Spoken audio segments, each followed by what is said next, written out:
In this session, we're going to start looking at the process of evaluating beer. With each of these beers we've got 4 tonight. We're going to try and fill in one of the sections on the score sheet. We'll talk about the overall impression one at the end, but we'll go through all the rest. We're going to try each of these beers, fill in one of the sections, and then talk through all the others. I'll pause this when we've done the recording. Basically, we'll just stop and each of us fill in them independently for the section, and then I will go through comparing what we've scored each beer and what comments we've got on it.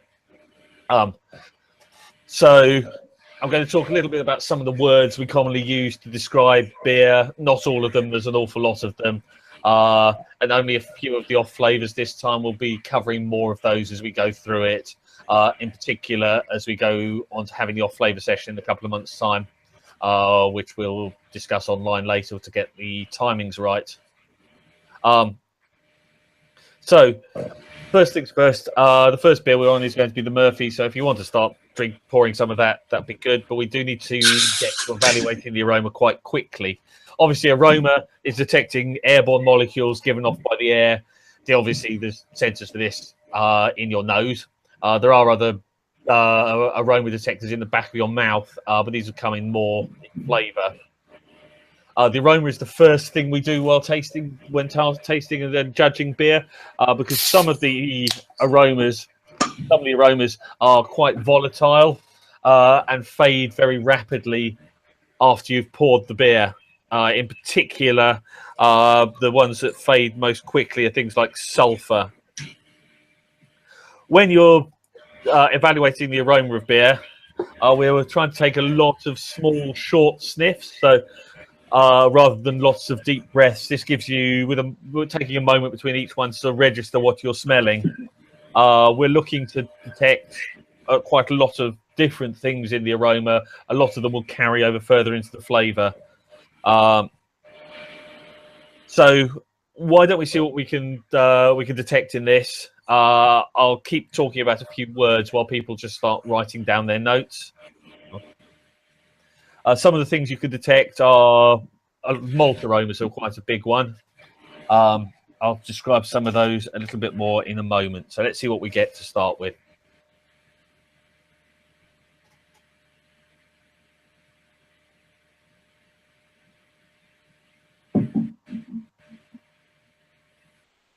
Okay, have we all got something on aroma? Yeah. Okay. Why don't we start with a couple of people and see where we are, scores and descriptors. Why I'm going to go left to right. Craig, why don't you start? Yeah. So obviously quite medium to high malt. Pretty much no hops.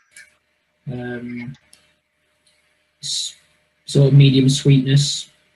Not sure about the esters, probably low, and then alcohol's low as well. In terms of detectable things, it's sort of the malt's a bit rich, roasty, and earthy. I've got, so scoring wise, wasn't too sure, but it seems to fit the style, so I'd put 9. That's cool. We'll go with a couple as this. Dave, do you want to add anything to that? Malted milk biscuits. A little like cardboard, but not in a horrible oxidized way that people often say, you know, old beer is cardboard. So, if I might say, not unpleasantly. And again, I thought, well, a 9 because it's sort of true to style, but it doesn't, there's nothing that sort of grabs you, but then there's nothing unpleasant there at all. Yeah, I mean, you've pulled out most of the things. I've obviously cheated deeply on this one and done this one beforehand. What I've been adding to that is a little bit of caramel, maybe chocolate and coffee. Roast is an interesting descriptor that we use quite a lot. It usually covers the sort of coffee and chocolate sort of area. Can we switch back on mute if we can? And a bit of dark fruit and maybe some vanilla. Oh, I went a bit higher. I went up to 11, but I'm probably generous. But we're all within a reasonable range of each other. Some of the things you might pull out in flavour, aroma alongside that are some of the mineral aromas that can be almost like plaster, or the plaster board you find in your house. If you ever punch through that, it's got a very interesting smell. Malt, you get the grainy, the bready, the caramel, toffee, toast, roast, nutty. A lot of these are all from the Maillard reactions in the malting process that we'll talk a bit more about when we get onto the mash and the maltings involvement in beer in the later session.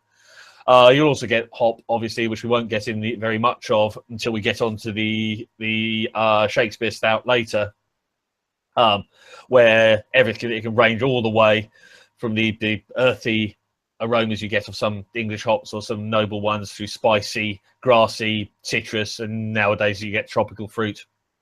One term you often hear bandied around when people are tasting beer about hops is dank. This term means very different things to different people. I've heard people describe it as from everything from musty rooms to the obvious drugs references.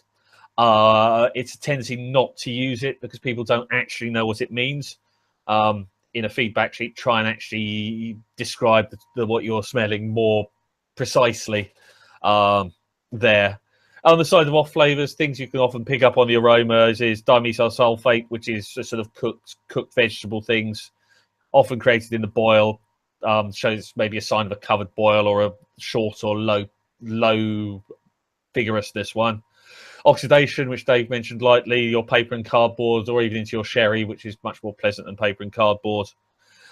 Solvents is an unpleasant one to get. So this flows out of the end of ester. So it's usually ethyl acetate, which is actually the stuff you get in nail varnish remover, and it's not a nice smell, and it's even less pleasant in flavour. Often that's usually caused by yeast stress or an infection. That we've got beer one in front of us, so we might as well go through all the rest of the score sheet and have a think about what we're seeing here. So from appearance, this looks a lot like a stout, really, doesn't it?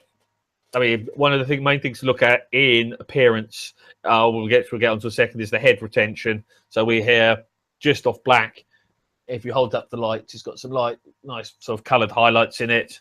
We'll get onto the details of that one later. Any thoughts on the appearance?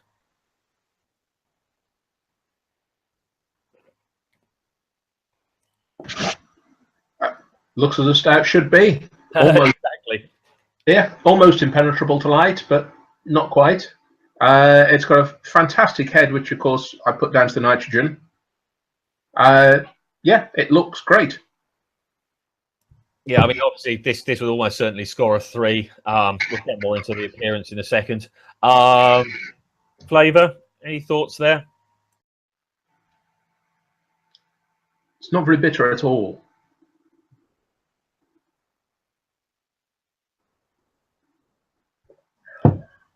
Yeah, I mean, here your roasty and almost burnt flavours come out a bit here. It's nowhere near as roasty as it smells.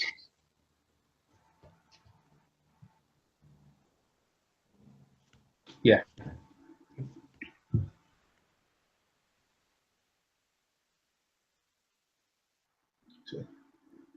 It's kind of nice. Oh, why am I talking unmuted? Yeah, so I put here balance the malt with moderate to high roastiness, coffee backed by dark chocolate, and a hint of lemon. I'm not sure if any of this will get acidity, but I think there's a little bit.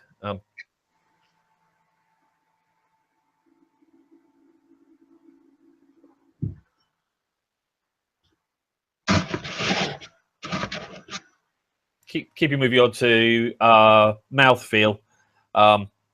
Once again, this is an example where we actually get some body in it compared with some of the light lagers we tried last time. There's actually there's a fair amount of body to this beer. So overall, I scored this about a 45. I did my score sheet earlier, which obviously is a classic example you'd be expecting. So moving on to appearance, there'll be lots more times we will work through the aroma and the whole score sheet as we go through this. Just merely giving you an introduction to how to do these things. We've already looked at some of the tricks and techniques for appearance. We're looking at obviously the head.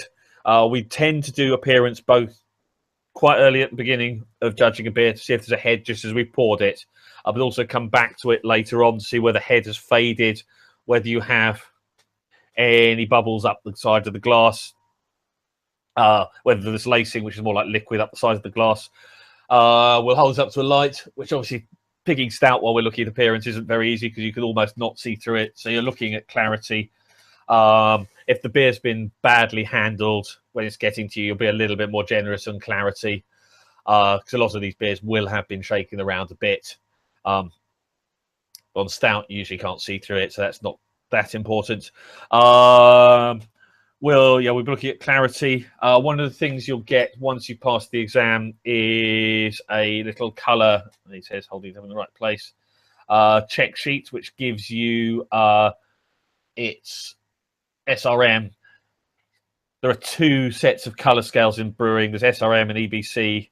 SRM tends to be the American one that's quoted. EBC is the European Brewing Chemists, I believe, or something like that, or colours. They're actually quite closely related to each other, measured off a small, thin sample with a light at a specific frequency. All the beers you'll find in the style guide will have their colour range in SRM in their vital statistics. In the case of this stout we've currently got in front of us, it's saying an SRM of 25 to 40. So on this chart, it can actually go. He says trying to get in front of himself, quite a long way up into the sort of pale regions. But I suspect most of them wouldn't. So it's not a flaw if it's up there, but it's probably worth mentioning it's paler than most examples. So to try out have a go at doing our appearance, we're going to move on to our next beer, which is the Guinness today. So if I can squeeze all of these onto the table.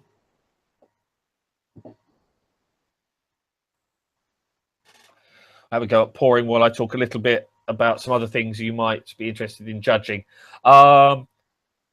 We've got whatever glasses we happen to have today, but it's probably worth mentioning while you're doing exams on probably judging, you'll probably end up with glasses more like this. This is, I think this is one from when I did the exam. This is actually an IKEA's cheapest glass. They're quite convenient. They're about the right size, and they don't cost very much because you need an awful lot of glasses when you're judging beer. Some people will bring along their own glassware. That's up to you. But it does make it more challenging to get it around the cycle of having it, using it, getting it washed, and getting it back to you. So I didn't actually read out the description for our first one, so I'll do that while we're on the foreign extra stouts, which is our next category. So this is Guinness Foreign Extra. There is a couple of things to note about Guinness in particular, in that there are quite a lot of variations on it that all appear in the style guide.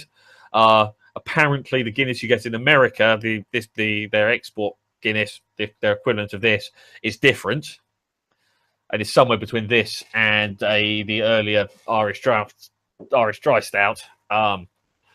So it's worth reading these style guidelines quite closely. So while we get those poured, let me go through this.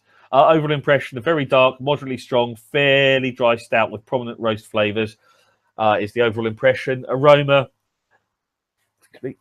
moderate to high roasted grains, often with coffee, chocolate and or light burnt notes. Low to medium fruitiness, may have a sweet aroma or molasses, licorice, dried fruit and or vinous aromatics. So wine-like. Stronger versions can have subtle clean aroma of alcohol, hop aroma, moderate to low to none, can be earthy, herbal or floral. Diastole low to none. Right, so do you want to start smelling this beer? And anyone got any thoughts? I can smell the alcohol, I think, and some vanilla-y sort of pudding, like a creme brulee. Yeah, I get like a proper treacliness out of it. Yeah, almost burnt sugar, treacly, very sweet smelling. Yeah, there's definitely a certain sweet, almost burnt sugar thing there. And there's some alcohol and some fruitiness as well, I think. I think there's like plummy, pruny type smell there as well. One thing I've to also note with these descriptions, a lot of them are, once again, being written by Americans. Treacle is something you don't often get in America. So you'll often see molasses, which is close but not the same thing. Just be worth bearing in mind. So I've also got this one. I've got here high malt, low to no hops, a little bit of ester, no phenolics, moderate alcohol, moderate sweetness, no acidity, caramel, rich dark fruit, toasty and roasty, earthy, bit of dried fruit, dark caramel, dark toasted brown bread, light earthy hop, hint of dried fruit, raisin and prune, coffee and milk chocolate. I scored that another 11. So if we pause for a second and try and write down something about what it looks like. While you're doing that, I'll just read out the appearance. Very deep brown to black in colour. Clarity usually obscured by deep colour. If not opaque, should be clear. Dark tan to brown head with good retention. Yeah, I've written down like dark brown because it's definitely not black. It's pretty opaque, but it's getting on for black. But there's definitely some colour there. Any other thoughts on this one? As was just said, it's not. I thought the other one was black. This is much blacker, but yes, you can just see through it. The head isn't as tight as the nitro beer, and the lacing isn't as clingy up the side of the glass as was the Murphy's. But it's a good head, though. Yeah, I mean, some of the descriptors here are ones you have to get with experience. And just looking at beers and seeing what the colours are, the difference between tan and beige is fairly vague. But once again, we've got 3 points to give here. And usually you'll end up with a comment here on how long the head lasts and how it looks like. I mean, there's additional words in here like sort of bubbly. The size of the bubbles is something else you can talk about if you want to bring out a bit more description here. So while we taste the beer, I'll just read out the flavour description here. Moderate to high roasted grain and malt flavour with a coffee, chocolate or light burnt grain character, although without a sharp bite. Moderately dry, low to medium esters, medium to high bitterness, moderate to no hop flavour. Can be earthy, herbal or floral. That's on medium, low to none. Okay, any thoughts on the flavour?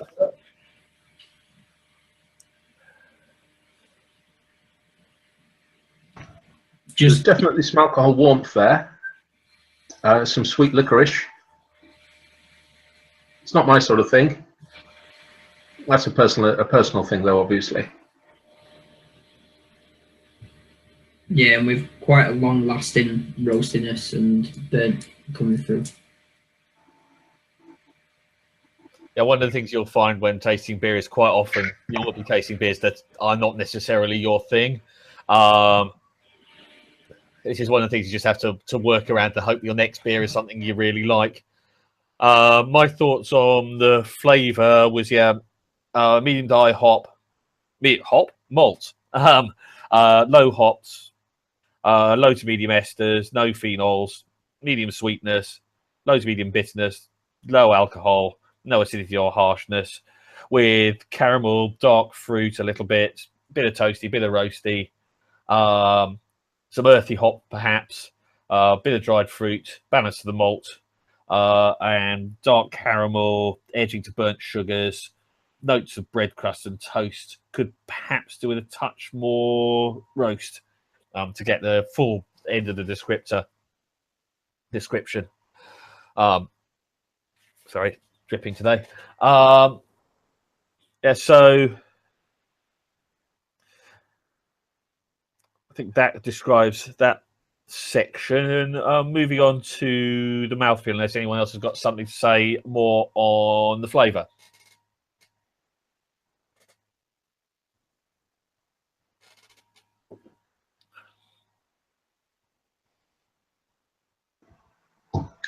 That's quite viscous. Yeah, quite sweet and viscous. Yeah, I think we're looking more. There's a sort of few descriptors in mouthfeel that we'll get into more detail later. I'll put this has quite a high body. Some carbonation. We're looking at carbonation here as well, which in something like this, you really have to do by mouthfeel. Then there is quite a bit there, and some creaminess. I mean, there's a lot of this is sensations you get used to picking out. The difference between, say, creaminess and whether it's slick or which is more like an oily as opposed to a creamy thing. We will do more on that section in a sec. Yeah, I once again scored this out at 45. Okay, I think we're good with that. We'll keep tasting that while I talk a little bit about the sort of star of the show here, which is flavour. Obviously, flavour is closely mapped to aroma. A lot of what you actually taste, you're sort of actually smelling, but it is a very different experience to it. Some of the aroma-like things come from the retronasal things, from the smell sensors in the back of the mouth and the back of the nose that we talked about earlier. Some of the techniques you'll use while actually tasting beer, and these you don't have to do. These are just things you can try. Will help emphasize those particular retronasal flavors or aromas, but will also help you detect flavors that are detected all around your mouth. Historically, people have had maps of where your taste buds are around your mouth. You taste sweet in this place, you taste salty in that. This current evidence suggests it's not entirely true. There may be a bias one way or the other, but taste science is a bit of a dark art. For tasting beer, what you tend to be doing is you're taking a relatively small sip of the beer, so we're not glugging it here.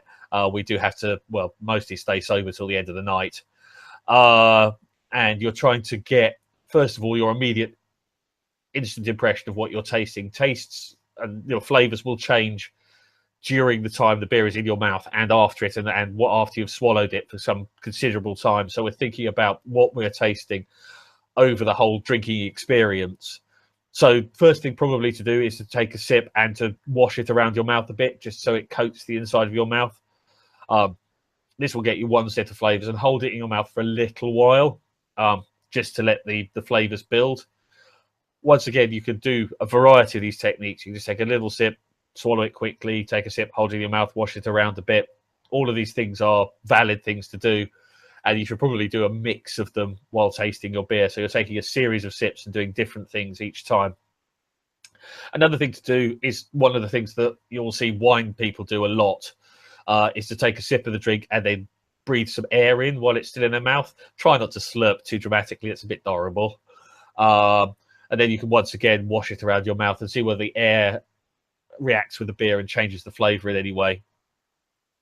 The final trick to try is, once you've swallowed the beer, immediately breathe out primarily through your nose. This will drive the aromas and the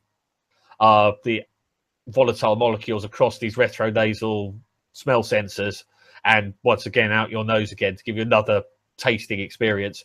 And you should be taking notes as you're doing all of this. A lot of things will effectively fire things in your memory, and some of the trick here is to dredge what the taste is and tying it to a memory. Once again, you do the same with aroma, is tie it to a memory of tasting something in the past to allow you to describe what it is. We've got a lot of standard words to it, but if you can pull something interesting out as well, so much the merrier. To cover a few of the flavors you're likely to get, I've got a few here that are primarily in these beers that we've talked about a little bit before. There's roast. Once again, this is one you actually have to think about, because it isn't actually the name of a flavor. I mean, toast, yeah, we know what toast is, but roast is covering the things that involve roasted grains mostly, so things like coffee and chocolate, and the actual flavour of trying black malt or roast barley. You can go into more detail in the text part of the description. When we're doing these score sheets later on, we'll swap from we'll go through looking at the checkbox ones and then the blank ones. So we'll do all of that. Toast, well, it's toast. You can go into some more detail about it. It's somewhat close to roast, but you can go into more detail. Is it white bread toast? Is it granary bread? Is it brown? Is it the crust? Is it the body of the bread? They all have subtly different flavors that you can add to your descriptions. Dark fruit could often be broken down a bit more. I mean, dark fruit's another slightly fluffy one. I've purposely picked the sort of open ones here. This sort of usually covers your sort of figs, plums, and dried fruits, maybe into dates and raisins, so they often come over in dried fruit. If you can actually pick a fruit out rather than being generic about it, that's so much the merrier. Picking out a couple of more off flavors you might detect at this point, we have acetaldehyde. This is one you'll commonly find in badly made homebrew kits, and it was actually present in the light American lager we had last time. This is a sort of green apple or dry cider flavor. It's usually caused by either an oxygen problem during fermentation, stressed yeast, or possibly post-fermentation oxygen getting into a beer, but that usually tends to go more towards the cardboard. This one's pretty obvious when you taste it in quantity, and yeah, if you ever did homebrew kits where you had a lot of sugar in it, that's one of the flavors you'll have had then. One flavor that's often present in beers that may or may not, well, not often, that can be required in beers, is a sort of barnyard leathery thing. This is when you get into your wild and Brett beers, where this is on purpose. In your standard beers, that's usually is a sign of infection. Chemically, this is 4-ethyl phenol, but you may have to check that. That's a question you may be asked on the multiple choice exam, but that's a pretty hard one. So, to get into more detail about flavour, shall we try beer 3? I'll read the description all the way through this time, rather than just reading parts of it. So our third beer is our Oatmeal Stout, which once again is a classic example from Sam Smith's family brewery up Yorkshire somewhere. So, overall impression, a very dark, full-bodied, roasty, malty ale with a complementary oatmeal flavour. Oatmeal impression can vary considerably, which, given the flavour that oatmeal gives to beer, if any of you have tried to brew these things, that's something to bear in mind. It may be more present somewhere else in the beer. Aroma. Mild roasted grain aromas, generally with coffee-like character. A light malty sweetness can suggest coffee and cream impression. Fruitiness should be low to medium high. Diacetyl medium low to none. Hop aroma medium low to none. Floral or earthy. Light grainy nutty oatmeal aroma is optional. Appearance medium brown or black in colour. Thick, creamy, persistent tan or brown coloured head. Can be opaque. If not opaque, should be clear. Flavour, similar to aroma, with a mild roasted coffee to coffee and cream flavour, low to moderate high fruitiness. Oats and dark roasted grains provide some flavour complexity. The oats get a nutty, grainy or earthy flavour. Dark grains can combine with a multi-sweet impression of milk chocolate or coffee with cream. Medium hot bitterness, balance towards malt. Medium sweet to medium dry. Finish, that's still medium low to none. Hop flavour, medium low to none. So, let me get some of this into a glass. And then, does anyone have any thoughts on the aroma? Straight away, like a big dark fruit, berry, licoricey hit.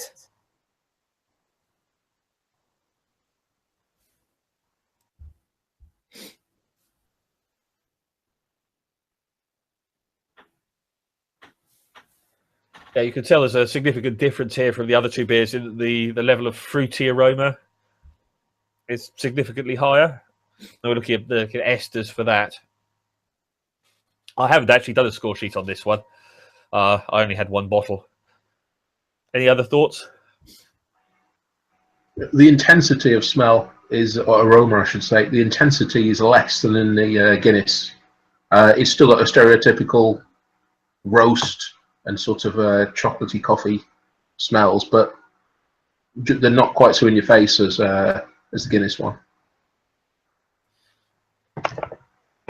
Yeah, if I was scoring this, I'd be looking probably be medium to medium high malt, low hops, esters at a much higher level than we've had in the previous beers for the describe the fruities.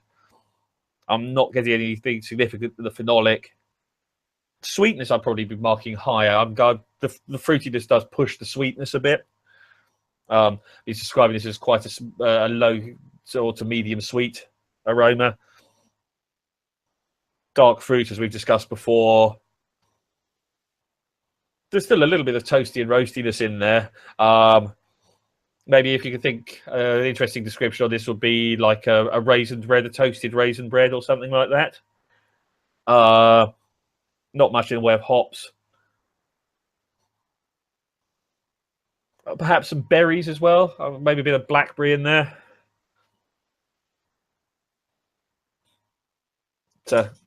Like cake. Sorry, Craig. Maybe like a hot cross bun, sort of. Yeah, some sort of fruity, bready thing. Yeah.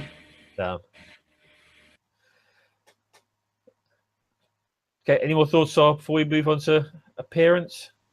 I'm surprised how little roastiness there is, considering it's as black as it is. Yeah, with this style, we're from a flavour. You can have mild roasty grains, coffee-like. There's maybe there's a little bit of that there, but it is much less pronounced than the other versions of this style, of the larger style of stouts. Which is makes it a different beer to try. So on to appearance. How's the head going on everyone's glass of this? It's yeah, it's the poorest head. It's the poorest head so far, I would say. It's not very tight. It's a bit sort of, but I mean, there's a head. It's staying around, but the bubbles are coarser than the other two. Sometimes when you're looking at a homebrew beer, it's worth giving it a little bit of a swirl, see if the head comes back up, because my pour of this left me with a head that faded quite fast. So it does come back, and we will see how that lasts. Otherwise, any other thoughts on appearance?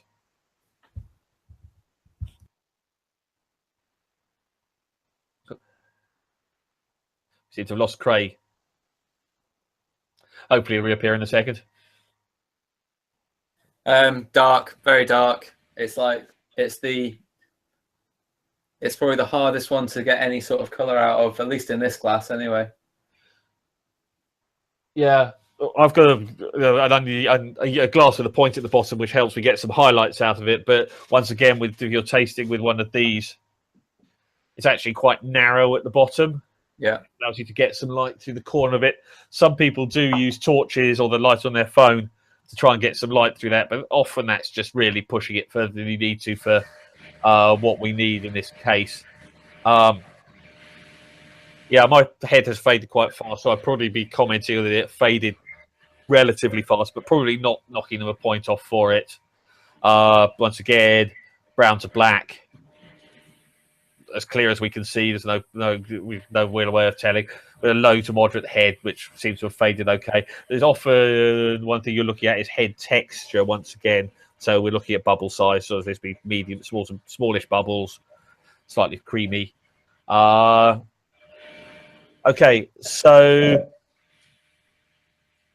now on to beer number 3. Do you want to pause for a sec and write down some thoughts on flavour, given the descriptions we ran through a minute ago?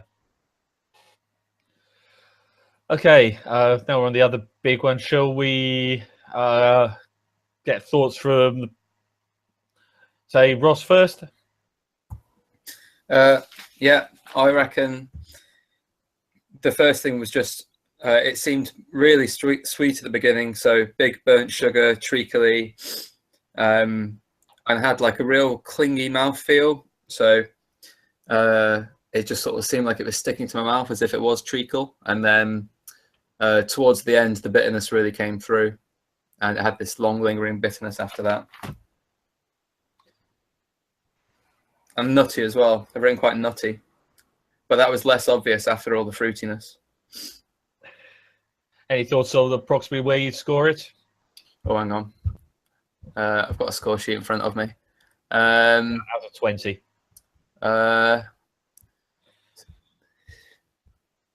16?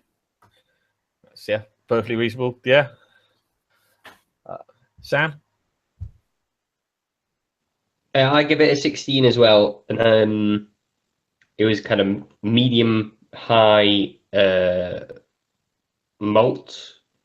The esters were really pronounced. I was surprised how fruity it is, and medium sweet with low bitterness. Yeah, and the malty, it was basically ticked nearly every box. It was caramel, bready, rich, dark fruit, toasty. At first I wrote down bramble jam on toast, and then I just kept adding various other dark fruits, so plum, blackberry, blackcurrant as well. There was some roastness, but it was kind of, I would describe it as more toasty, and then coffee and chocolate as well, kind of were quite strong as well. And I also give it 16. Cool. I mean, one thing we'll get to as we go, keep practicing these, judging these, is you'll start by scoring things quite close to the middle. It's very rare to score things right up at the top until you've done quite a lot of this. I'd have probably got a point or two higher on this one at 17 or 18, but it's only a couple of points here or there. What I've got here is, so medium malt, low to no hops, medium to high esters, no phenolics, medium to high sweetness, low to medium bitterness, no alcohol, no acidity, no harshness. I'm much on the same on the malts. I've gone with caramel, bready, rich, dark fruit, toasty, roasty, no burnt.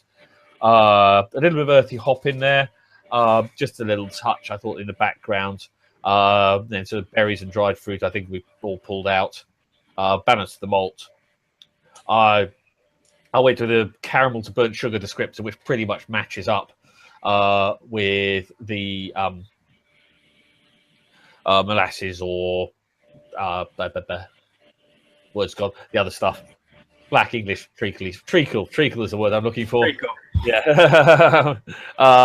Dried fruit and berries, blackberry. I've got a hint of raspberry, but I could go with all the berries there. Low toasty, moderate chocolate, and slight earthiness. So yeah, I think we were pretty close on that.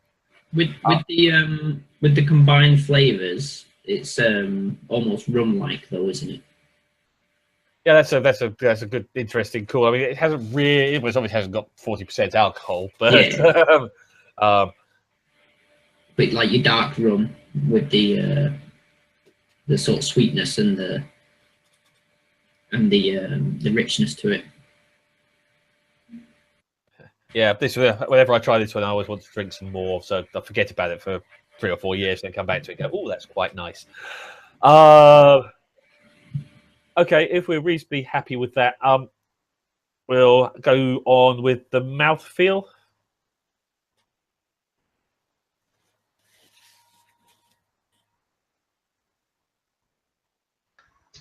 I think this is fairly middle of the road. Makes it sound like I'm doing it down. It's not. It's a great beer, but when it comes to mouthfeel and body, it's there's plenty of body there, but it's not as big as the Guinness. There's some sweetness and fullness to it, but it's somewhere between the first two. I think this one's got a quality that the others didn't, in that it kind of coats your mouth with kind of an oiliness, which hangs around a bit, which I didn't think the other ones did, which I quite like, actually. Yeah, I mean, that can go quite a lot further than this does. I'd probably have gone with more creaminess and oiliness on this one, but that's only because you can get some beers where that oiliness gets so pronounced it gets quite unpleasant. No.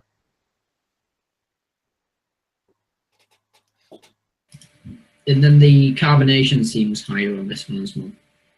Yeah, there's a fair amount of carbonation in this one. This is the compared with the Guinness. I mean, the Murphy's was all nitro. Judging carbonation when you only have flavour to do it, because you really can't see through these, is, as I say, quite a little bit tricky. But you can do it from the sensation of the bubbles in your mouth.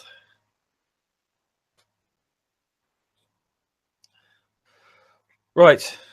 Are we good with this beer? So overall, I'd be marking this up in the 40s somewhere, maybe a little bit lower than some of the others. But it was still pretty much matched up with its style. I'll put the colour chart to one side. So our last beer is somewhat different because we're in an American Stouts. There's an interesting crossover with this one because this is an oatmeal stout, but it's very different than the one we've just been drinking. It is categorized as an American stout. If you brewed a beer identical to this, you probably wouldn't want to mention oatmeal. You'd probably just put it in as an American stout because it fits the category. There's this whole thing when entering beers, you enter what the beer tastes like or is when you finished it, not what you brewed. So while you're pouring out some of this, an American stout. Fairly strong, high roasted, bitter, hoppy dark stout. Has the body and dark flavours typical of stouts with more aggressive American hop character and bitterness. Aroma, moderate to strong aroma of roasted malts, often having a roasted coffee or dark chocolate quality. Burnt or charcoal aromas are acceptable at low levels. Medium to low hop aroma, often with citrusy and resiny characters. Medium or no esters. Light alcohol-derived aromatics are also optional. So appearance generally jet black, though some may have very dark brown character. Large persistent head, light tan to light brown in colour, usually opaque. Then moderate to very high roasted malt flavours, when tasting of coffee, often tasting of coffee, roasted coffee beans, dark or bittersweet chocolate, may have slightly burnt coffee grounds. Its character should not be prominent. Low to medium malt sweetness, often with rich character and caramel notes. Medium to high bitterness, low to high hop flavour, generally citrusy or resiny. Low to no esters, medium to dry finish, occasionally with a light burnt quality. Alcohol flavours can be present up to a medium level. So we start with the aroma.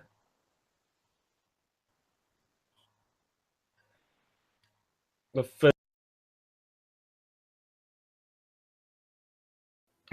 Chocolatey. I think this one seems a lot heavier on the chocolate malts than any of the other ones. And a little bit less roast. Well, definitely less fruity. Probably roastiness is the same. But yeah, it seems a lot more chocolatey. And when we have these beers that are American interpretations of what have been European styles, you'll often find they've just dialed everything up a bit. So there'll be more roast, there'll be more hops, there'll be more pretty much of everything. It's not always true, but is often true when we have an American version of something that's commonly a European style.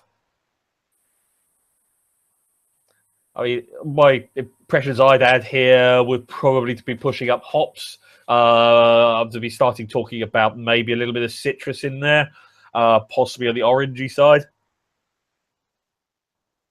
Maybe bergamot or something if I was being really picky about my oranges. I'm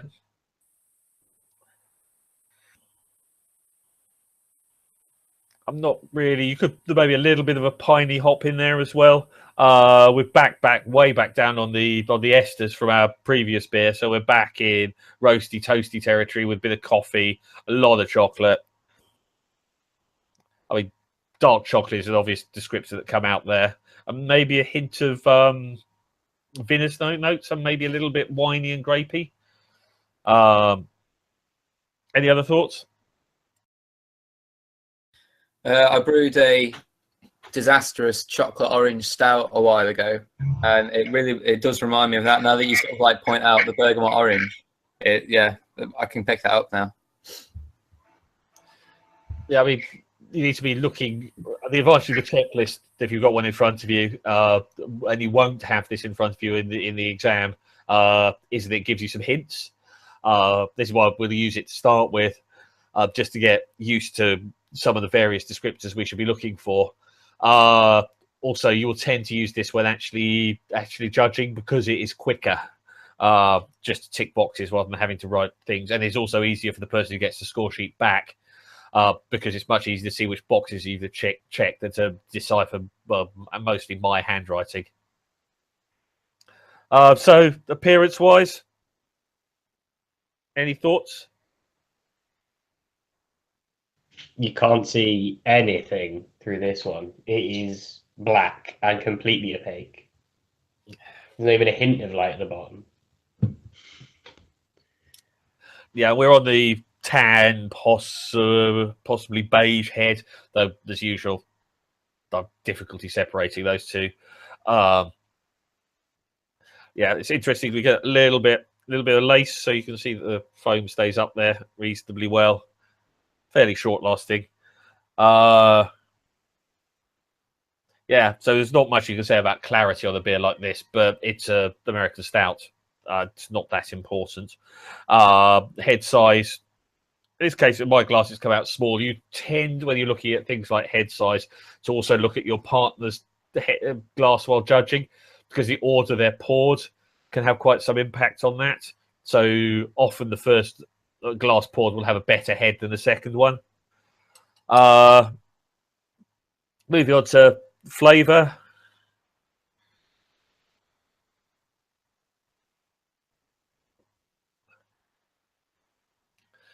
We'll start with some immediate thoughts.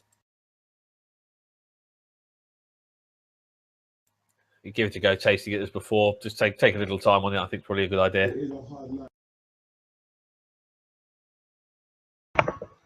I think it's the first time I've ever identified tobacco as a flavour in beer.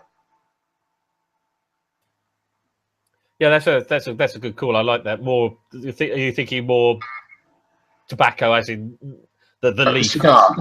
Yeah.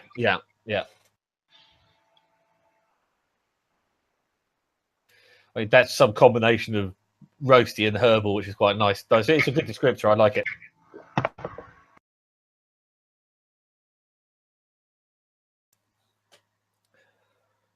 So, any other thoughts? Bit burnt, like it's sort of a combination between a burnt sugar, burnt coffee, just maybe that goes on to bitterness, but yeah, it's got that wrong end of the coffee cup sort of vibe to it. Yeah, I'd definitely be going towards the burnt, so probably including, yeah, there is still some toast in there. I might be even going on to slightly over toasted toast as a descriptor to get into the sort of burnt area. There's still roasty coffee, so you're maybe talking about some high roast coffee might be worth putting in there. The bitterness, you'd probably be marking that higher than you'd be just getting off the hops for the bitterness, because high levels of roast malt also contribute towards bitterness. I think there's still a note of alcohol in there. So going through the checkbox list, yeah, obviously high malt, probably up to medium on hops here. I'm still getting some of the citrus, getting into the grapefruit perhaps, and maybe more of that orange. A little bit of esters, but fairly low. No real phenolics, low sweetness, moderate bitterness, a little bit of alcohol. Then heading, there is some caramel. Caramel covers quite a range here, because we've been mentioning things like birds and dark sugars, because caramel's colour can go from where it's slightly browned in the pan if you ever cook caramel, down to quite a dark, almost burnt flavour and aroma. So it's worth adding a descriptor when you say caramel. So you have a light caramel, you have a dark caramel. there's a bit of the dark fruit in there still, and then obviously there's the burnt toast heading on into the coffees, and still some chocolate. Some of that very dark sort of chocolate. Hops, bit of citrus, maybe a little bit of pine. Citrus heading once again off into the orange and maybe grapefruit. Esters, if you want to describe it a bit further, maybe berries.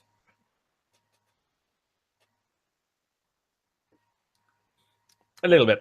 And maybe some of the dried fruit again. And obviously in this case, we're balancing malty, maybe balanced. Other descriptions, yeah, I'd be extending the caramel to a dark caramel. And maybe pushing the birds a bit. I do like that tobacco. That's a good call. Do you remember Raisin and Biscuit Yorkie? Raisin and Biscuit Yorkie. Yeah. I think for my taste buds, the chocolate's a bit better quality than raisin and chocolate Yorkie, but I can go with the other two parts of the flavour. Right, for this one, can you all have a quick go at doing mouthfeel? Okay, while you're still thinking of that, I'll just talk a little bit more on mouthfeel. One of the big ones that's in mouthfeel that you'll find in competitions is beers that gush. These are quite a risk in competitions to get some of these, because beers have been through the postal service. We've had some pretty bad ones in the past where imperial stouts have hit the ceiling, or somebody's nicely white t-shirt. So wear cheap clothes while beer judging. One of the things you can usually do to reduce the risk with your beers is, if you are sending in bottle conditioned beers, make sure they've had a while to settle down before you actually send them, or just send keg beers. It's much safer, so unless you get an infection. Part of it is because they've been treated potentially badly. They've been shaken and heated up and cooled down. It would have encouraged wild yeast to kick off, so you might see it in the bottle at your house, but it might happen when it gets to the event. So be a little bit careful when opening beers. So we have body in here, where some of this is fairly obvious, but there is a relatively small variation here in that they're all liquids and drinkable. I have had some beers where the body was way off scale. Usually that's a problem. Don't even go to the scale of things like lambics when they have ropiness. That's unpleasant. Carbonation comes in here. A bit of doing carbonation is visual, just looking at it. But there's also the prickliness, the effervescence you feel in your mouth. We have usually we're looking at sort of warmth, which is an alcohol derived experience. Drink some spirits or some strong wines. You'll know what this is. It's just that feeling of warming up, of the pleasant warmth as you drink the beer. Creaminess is an interesting one. It's a sort of combination of carbonation, the feel of the beer. It's not the oiliness you get with a slick beer. If you try sampling a teaspoonful of something like olive oil, it's rather different than something like a teaspoonful of cream. It's that sort of difference. And astringency is a word that some people don't know what it is. So what we're looking at, and it's different from bitterness. Can be a little bit difficult to separate in some high IBU total bombs of beers, but astringency is more like a very strong cup of tea sucking on a tea bag, or some of the very tannic wines. It's one of these things that's worth at least trying a cup of very strong tea, whether you like it or not, just to know what the flavour experience is. It almost dries your mouth out. You have a few other likely descriptors you get in here. Some beers will come and be flat. It's worth mentioning that here. You may well have mentioned it up in appearance, because they'll probably have had no head. Other things you might pull out. At the end, sweetness and dryness. You can often put sweet to dry in here, though that could have come up in flavour. If it's a bit in the aftertaste, you could put it down here. Often you'll put in the extremes. So if it's so dry, that it rips the. It's not tannic, but it's so dry that it's not sour, but it's very lacking in sweetness. It can get that you put in here, sort of biting perhaps, or cloying if it's very sweet and thick and sickly. So thoughts on this beer? This is my favourite one. I know favourite isn't very quantitative, but no, I like this. The mouth feels good without being, it's not. It's not cloying, but it's there. Again with the kind of the flavour with the tobacco and leather that I thought of. That wasn't present in the others, and although it had some alcohol warmth, I thought the Guinness Stout had too much alcohol warmth. It was, it was really there in your throat. This is the best one for me this evening. Yeah, I mean, remember, it's always good to enjoy the beers, but we're looking at what they are in the style. It's nice to enjoy. Right. I enjoy most of them. Leather is an interesting term you brought up there. Sometimes this is one that actually I've used occasionally to describe some of the more Bretty flavours. Because I don't often go around. You have some of your aromas are the obvious goatee ones, which are caprylic and caffeic acids. But the ones that are more barnyards, the gentle barnyard, I described as leather occasionally. But you need to say what you think it is. Yeah, it's an interesting description to use. Not necessarily anything wrong with it, just an interesting one to pick. Any other thoughts on mouthfeel or the overall impression of this particular beer? Considering this one also calls itself an oatmeal stout, it doesn't have that creaminess or slight oiliness that the Sam Smith's one did. So I think you're right about not mentioning it. I don't think I would have ever known that putting oats in it. I expect it's got the differences. Is a chunk of it is in the amount of oats between the two of them, but also in possibly yeast and fermentation temperature. I do not know which yeast these are brewed with. Well, I expect I know that the Rogue will be some American ale yeast of some kind, because I can't remember which one Rogue uses. Sam Smith will have their house yeast they brew everything with. So I expect there's some radical difference in the performance of those yeasts. One being a very fruity one, because some of the Sam Smith's bitters are on the fruitier end of Northern Bitter. It's probably one of the to do with the extremes though in the market. So in the UK, oatmeal stout is you want it to be a lot more, like I said, thicker and creamier. Whereas in America, is that they're probably not used to it being to that extreme, so they probably go a little degree towards that, but not overly so.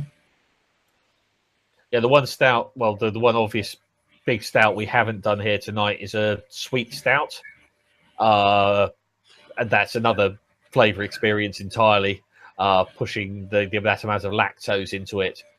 It might be worth trying one because they're available in supermarkets. So that, I mean, the best thing to do with getting practiced at this is to do a couple of things. Is to look at, there are a number of good examples of score sheets online, but the big thing to really do is just practice. Whenever you're trying a beer, at a minimum, think about these things. Try and think through the process, even if you haven't got time or it's not the place to write it down. If you can get a chance to write it down, do so. I know a lot of people, including myself, occasionally, if we're doing things like writing a beer in Untapped, try and write a short beer review in there, using the right sort of terminology that we use day to day in judging. And yeah, keep trying beer is really the trick here. The other side is get familiar with the styles and all the various flavors that are described in them. There's one thing I missed out from last week that I was going to do last week. I'm going to extend it to this week. is various things that might be interesting to read if you get a chance. Some of these are available online. For these styles, the obvious place to start is Jamil and John Palmer's Brewing Classic Styles. There's a new version of this out a couple of weeks ago. This is the previous version, but there is a free version of this online as a PDF. It was released as they were writing it. I think, or was it Brewing with Style? No, it's not this one. But a lot of these recipes that are on here are available on the various software. So I don't think there's a PDF of this one. People can borrow these. Some clubs have them. You can bug me and borrow them if you want to. The other one I quite like is a newer book for recipes, is Modern Homebrew Recipes. This is by Gordon Strong. Gordon Strong is someone you'll come across repeatedly when doing BJCP things. He is one of the most senior judges. He is one of the organisers and one of the sort of founders of the whole BJCP thing. This is less focused on the style guide, but has some interesting recipes in. You can always strongly disagree with Gordon Strong. He has strong opinions on some things, some of which I agree with, some of which I don't. Then on to tasting beer. There's bits of this book, which is Randy Mosher. Who knows how he pronounces his surname? I think that's how he does it. The first parts of this are quite interesting. It goes further into styles and food and beer pairings and other interesting beer stuff, but it does start off with a whole stuff on tasting beer. And there's lots of other books. I have a whole bookshelf full behind me.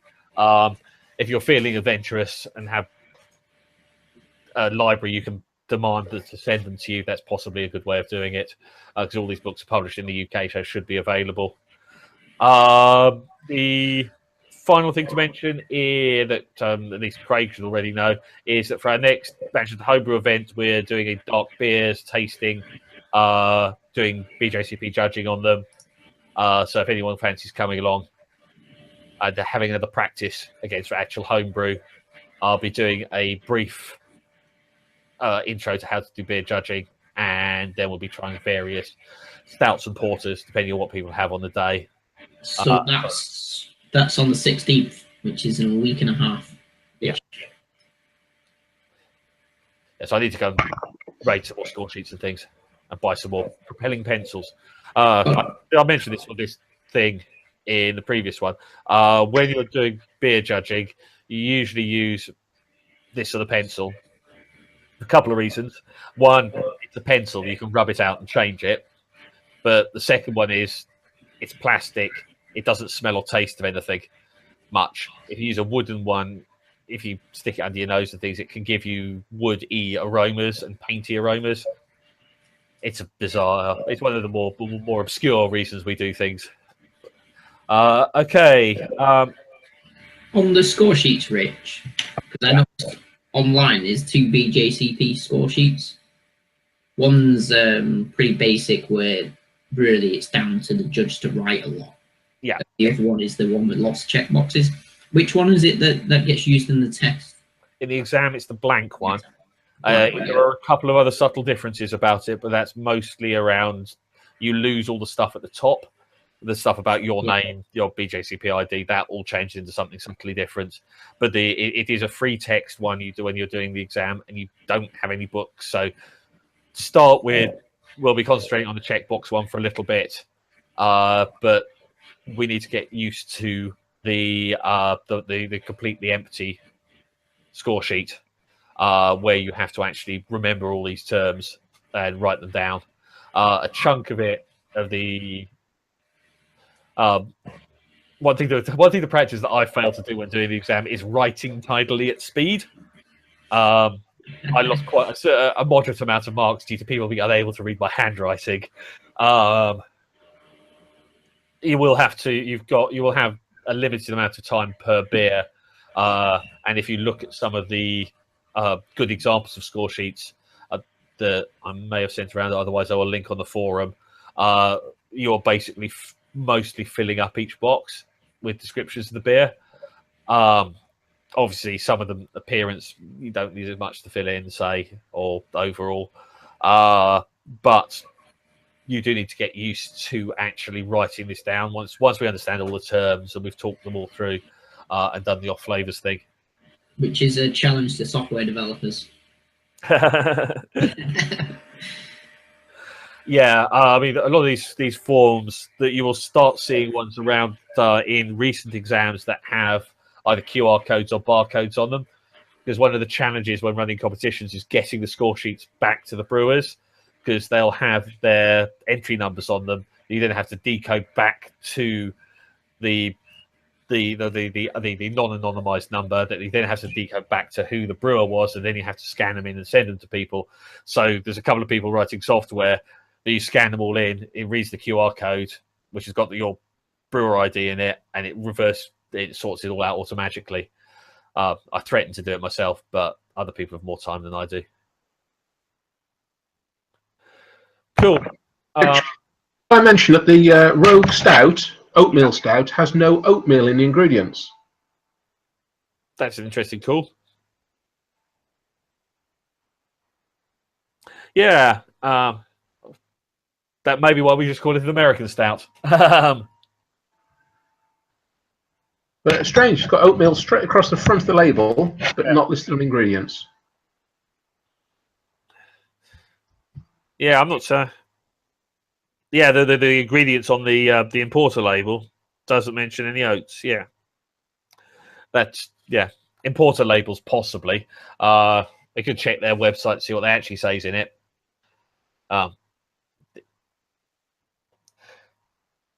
Labeling and beer is an entirely different topic. Let's not get there today.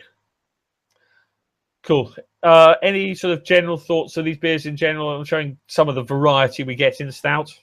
Just nothing to do with the stout itself, but you mentioned Brewing Classic Styles as a book. Just thought I'd point out that Jamil and John Palmer do a podcast, and I think it's called Brewing with Style, is where they essentially go through each of the styles in the podcast. And so if anyone's driving or whatever and wants to listen to it, you can listen to that as a podcast where they talk about each different style and its attributes and merits and blah, blah, blah, and how you brew it.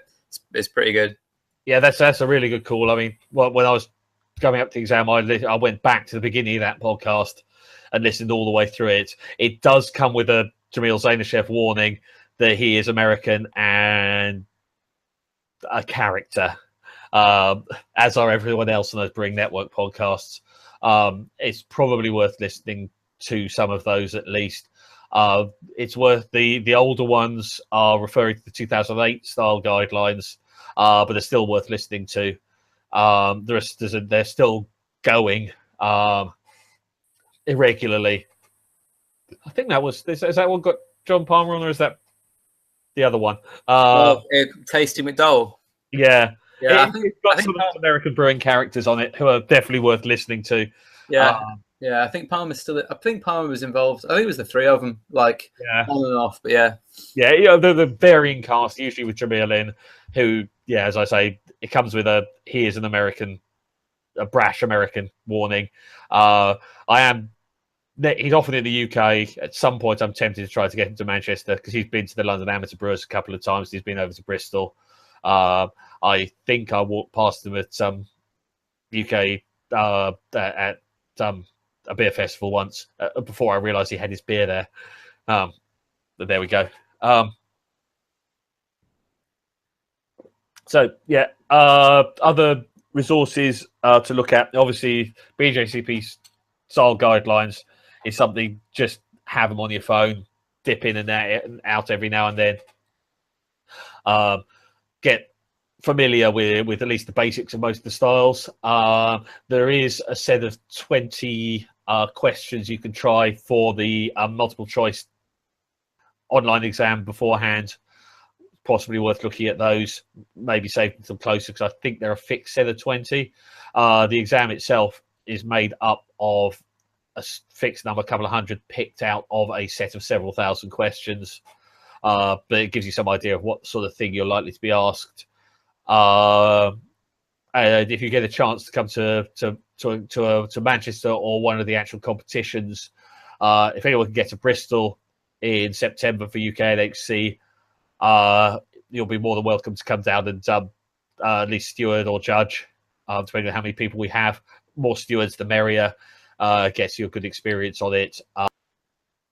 But yeah, keep practicing. Keep looking at the score sheet and the styles. Keep trying beer.